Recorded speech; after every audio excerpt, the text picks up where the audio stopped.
আসসালামু আলাইকুম রহমতুল্লাহ। কিশোর বয়সে আমরা গোয়েন্দা কাহিনী, রহস্য উপন্যাস পড়তাম। বর্তমান যুগেও বাচ্চারা আসলে বই পড়া কমিয়ে দিলেও তারা খেলাধুলা বা মোবাইল বা কার্টুন এদিকে আগ্রহী হচ্ছে।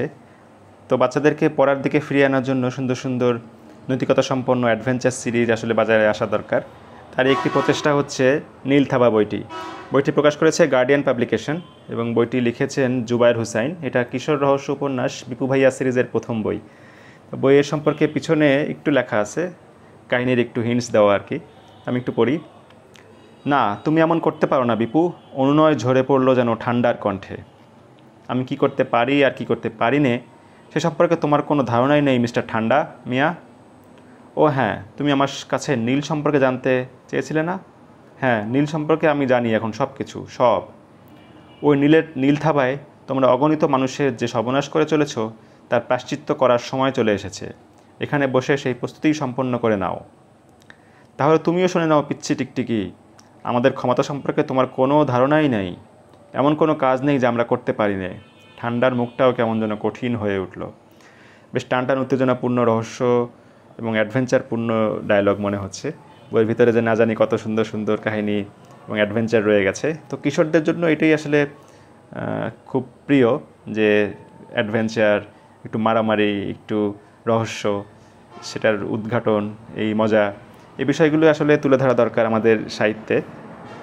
ইদানিং কিছু কিছু সাহিত্য আমরা দেখি যে প্রেম ভালোবাসার গল্প বা কোনো শিক্ষণীয় বিষয় নেই, আলতু ফালতু বিষয় দিয়ে ভরে রাখা হয়েছে। তার বিপরীতে এরকম শিক্ষণীয় সাথে নৈতিকতা সম্পন্ন বই এখন বাজারে প্রয়োজন। সেটারই একটি প্রচেষ্টা হচ্ছে এই গার্ডিয়ান পাবলিকেশনের এই বইটি।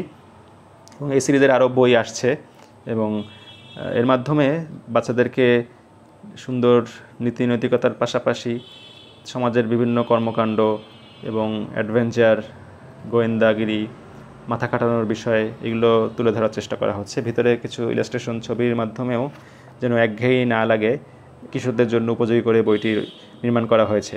তো আমরা চেষ্টা করব বাচ্চাদেরকে বা কিশোরদেরকে এই ধরনের বই হাতে তুলে দেওয়ার জন্য। তাদের খেলার ফাঁকে, পড়াশোনার ফাঁকে এই বইগুলো যদি তারা পড়ে, তাহলে পড়া সম্পর্কে এবং নৈতিকতা সম্পর্কে তার জ্ঞান আরও বাড়বে। আমরা আমাদের বাচ্চাদেরকে উপহার হিসেবে দিতে পারি, পুরস্কার হিসেবে এরকম বই দিতে পারি। তাদের খেলার মাঠের সঙ্গী হিসাবে তাদেরকে বিভিন্ন লাইব্রেরিতে এই বইটা উপহার দিতে পারি। তাহলে তারা বইয়ের সাথে সঙ্গতি রেখে এগিয়ে যাবে এবং সমাজের একজন সুন্দর নেতৃত্ব দানকারী মানুষ হিসেবে একসময় গড়ে উঠবে ইনশাল্লাহ। এবং তারা বুদ্ধিভিত্তিকভাবে এগিয়ে যাবে, নৈতিকতার দিক থেকেও তারা পিছপা হবে না। সে বিষয়গুলি মাথায় রেখে আমরা এরকম বই তাদেরকে তুলে দেব।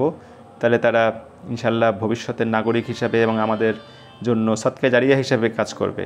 আমাদের এই বর্তমান যে স্মার্টফোন বা স্ক্রিন অ্যাডিকশনের এই সময়ে আমরা যদি বাচ্চাদেরকে হাতে এরকম সুন্দর সুন্দর আকর্ষণীয় অ্যাডভেঞ্চারপূর্ণ রহস্যপূর্ণ বই তুলে দিতে পারি, তাহলে তারা ইনশাল্লাহ ওই আসক্তি থেকে কিছুটা দূর হলেও বইয়ের দিকে এগিয়ে যাবে এবং বইয়ের পাতায় পাতায় যে সুন্দর জ্ঞান, সুন্দর যে আলোচনাগুলো আছে সেগুলো তারা পড়ে তাদেরকে জ্ঞানের আলোয় আলোকিত করবে এবং আমাদের সমাজটাও ইনশাল্লাহ এই ক্ষেত্রে এগিয়ে যাবে এবং সমাজের যে চাহিদা যে তারা সুন্দর নাগরিক হিসেবে গড়ে উঠুক, সেটা ইনশাল্লাহ হবে।